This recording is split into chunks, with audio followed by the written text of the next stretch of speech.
رسول اکرم صلی اللہ علیہ وسلم کی خدمت میں ابو حمید ساعدی آئے تھے دور سے اور وائل ابن حجر آئے تھے دور سے. آپ نے ہر دونوں کو کہا اقم معنا, ہمارے ہاں ٹھہرنا ہوگا. کہتے ہیں کہ ایک 21 دن ٹھہرا ہے اور دوسرا 38 دن ٹھہرا ہے. تو آپ نے کہا نمازیں تم نے ضبط کر لی, اور جس نے نمازیں سیکھ لی اس نے دین سیکھ لیا. اب جاؤ اور اپنے قوم قبیلے کو اسی طرح نماز پڑھو. اللہم صلی وسلم علی النبی. اب دیکھو, جو شخص ایمان آپ پر لایا اور ایمان سیکھنے کے لیے آپ سے درخواست کر رہا ہے, آپ نے ان سے کہا اقم معنا, ہمارے ہاں قیام کرنا ہو, تاکہ آنکھوں سے دیکھے, پریکٹیکلی سیکھ لے. ان کا تجسد, تصور, تخیل وہ عملی شکل میں تبدیل ہو جائے. صرف منانے سے کام نہیں بنتا, لوگوں کو اسلام کے مطابق بنانا ضروری ہے, اور ہم خود بھی ہم پر فرض ہے کہ ہم اسلام کے مطابق زندگی بنائیں. مومن کی بہت بڑی سعادت اور خوش قسمتی ہے کہ اس کی زندگی پیغمبر اسلام کی اداؤں کے مطابق ہو. وہ سید الطائفہ و شیخ المشائخ, جماعت اولیاء کے سرخیل و سرتاج ابو القاسم جنید بغدادی رحمت اللہ علیہ, ان کے احوال میں لکھا ہے کہ ان کی خدمت میں کوئی شخص آیا اور حضرت کے ہاں کئی دن قیام کیا, اور پھر جب جانے لگا تو کہا کہ میں نے سنا تھا کہ آپ اولیاء اللہ ہیں, اور اولیاء اللہ کی تو کرامات ہوتی ہے, میں نے تو کوئی کرامت نہیں دیکھی. ابو القاسم جنید بغدادی ہنس پڑے, کہ 1 سال قیام کرنے کے دوران کرامت نہیں دے گی؟ اس نے کہا میں نے تو نہیں دیکھی. کہ اس 1 سال میں کوئی ایسی ادا دیکھی ہے جو نبی کے خلاف ہو؟ اس نے کہا کہ نہیں, اس طرح کوئی چیز تو نہیں دے گی. فرمایا امتی کی سب سے بڑی کرامت اللہ تعالیٰ کے ہاں عزت یہ ہے کہ اس کی زندگی اپنے نبی اور رسول کی سنتوں کے مطابق ہو. اگر بہوا می روی مگس باشی, اگر بست ہے آب می روی خس باشی. پانی میں نہیں ڈوبا, چل رہا ہے تو فرمایا تنکا ہو, اوپر اڑ رہا ہے تو مکھیاں نہیں اڑ رہی ہے, اس سے کیا فرق پڑے گا. سنتوں کی زندگی, لا الہ الا اللہ, استغفر اللہ واتوب الیہ. اور مومن میں اس بات کی طلب ہونا چاہیے کہ میری زندگی میں آئے دن پیغمبرانہ ادائیں اور سنتیں وہ بڑھتی رہے. اب ہمارے بڑے بڑے لوگ بڑے مقامات پر جمع ہوتے ہیں اور بڑے سالانہ اجتماعات کرتے ہیں, لیکن اگر ان کے بڑے سے بڑے آدمی سے آپ پتہ کر لیں کہ اس اجتماع میں آپ نے کتنی سنتیں, کچھ بھی نہیں. ایک ذہن بنانا پڑے گا, ذہن بنا نہیں ہے. احسن العلوم میں ایک نماز پڑھ لے, عقل آ جائے گی, شعور پورا ہو جائے گا. نماز سے پہلے ہاتھ باندھے گا تو کوئی طالب کہہ دے گا کہ ہاتھ کھلے چھوڑ دو. فضول حرکت ہے نماز سے پہلے ہاتھ باندھنا. سنت شروع ہو گئی. دیکھو, ننگے سرے اس سے درخواست کرتے ہیں ٹوپی اوڑھ لیں. داڑھی مونڈا ہے, پیچھے چلے جاؤ, داڑھی والوں کی کمی تو نہیں ہے. اس کو سنت کا احترام آ گیا کہ وہ کمی موجود ہے مجھ میں, مجھے امتی کی حیثیت سے مجھے ایسا نہیں ہونا چاہیے. صف میں ایسے کھڑے ہیں جیسے بیل گاڑی کا بیل کھڑا ہو, کوئی ٹانگیں صحیح کر لو. لوگوں کو ادھر ادھر کیا دیکھتے ہو, اپنے آپ کو دیکھو اور صف سیدھی کرو. پیغمبر دائیں بائیں اعلانات کرتے, صحابہ مقرر تھے صفوں میں جا کے لیقدم المتاخرہ ولیؤخر المتقدم, جو آگے ہے تھوڑا سا پیچھے ہو جائے, جو پیچھے ہے تھوڑا سا آگے ہو جائے.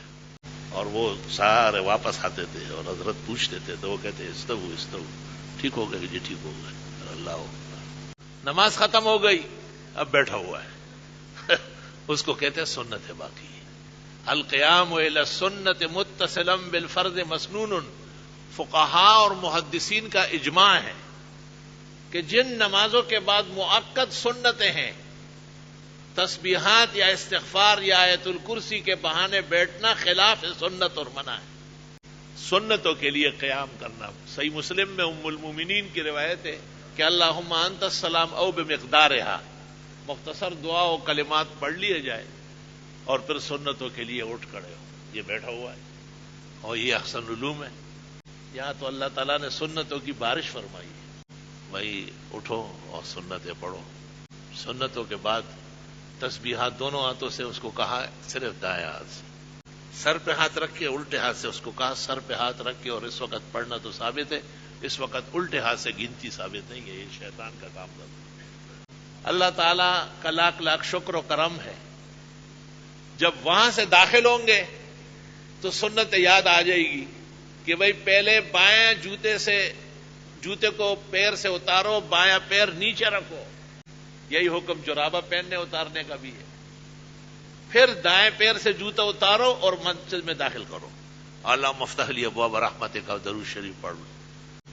پھر لوگ سمجھتے ہیں کہ جہاں کوئی بیٹھ گیا، اے بکریوں کا ریوڑے کیا کہ جہاں کوئی کھڑی ہو گئی، یا صف الرجال، صفے بناؤ، الاول فالاول وتنزل الرحمات علی الثلاثه الاول، ابتدائی 3 صفوں پر بارش ہوتی ہے رحمتوں کی، آپ کہاں بیٹھے ہو؟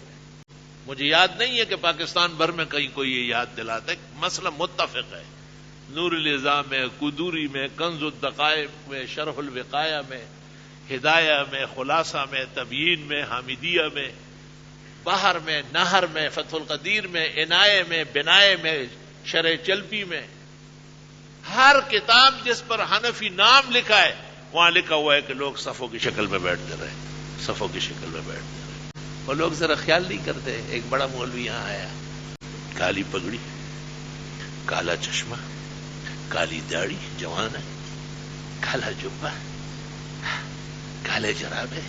ایک طالب علم نے کہا آپ خمینی کے بیٹے ہیں یا کیوں، کون ہے آپ؟ اس نے کہا کیوں، اللہ نہ کرے، کہ یہ محرم کا مہینہ ہے تو آپ کو اتنے زمانے میں یہ کسی نے نہیں بتایا کہ محرم میں اہل سنت کالے سے بچتے ہیں؟ مجھے کہنے لگے جب مجھ سے ملاقات ہوئی، ماشاء اللہ پوری کلاس ہو گئی میری، میں نے ہاتھ باندھے، کہا ہاتھ کو لے چھوڑو۔ جب میں بیٹھا رہا کہا اٹھو سنت پڑھو۔ جب میں سر پہ ہاتھ رکھا کہا نہ، سر پہ تو ہاتھ رکھنا ہے لیکن الٹے ہاتھ سے گنتی نہیں۔ جب میں دونوں ہاتھوں سے تسبیح، میں نے کہا اللہ تعالیٰ نے احسن العلوم کو رحمتوں سے مالا مال کیا، اور تمام ادارے اہل حق کے وہ احسن العلوم ہے، اس سے زیادہ احسن اور اجمل ہے۔ وہ سب دین کے سرمایے ہیں، اللہ انہیں قائم دائم رکھے اور دشمنوں سے اور سازشیوں سے بچائے۔ فقط فرق توجہ اور عدم توجہ کا ہے۔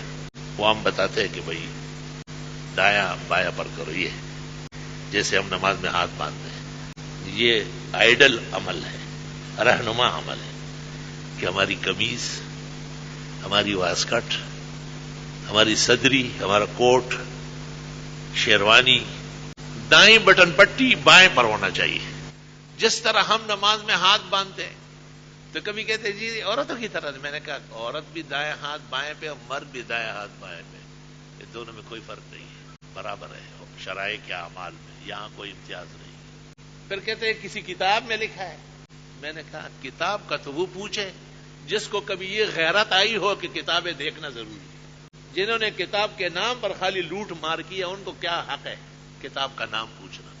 السلام علیکم جی دوستو، آپ نے دیکھا اور سنا شیخ مفتی ظہور ولی خان رحمۃ اللہ علیہ کو کہ شیخ مفتی ظہور ولی خان رحمۃ اللہ علیہ کیا بیان فرما رہے تھے۔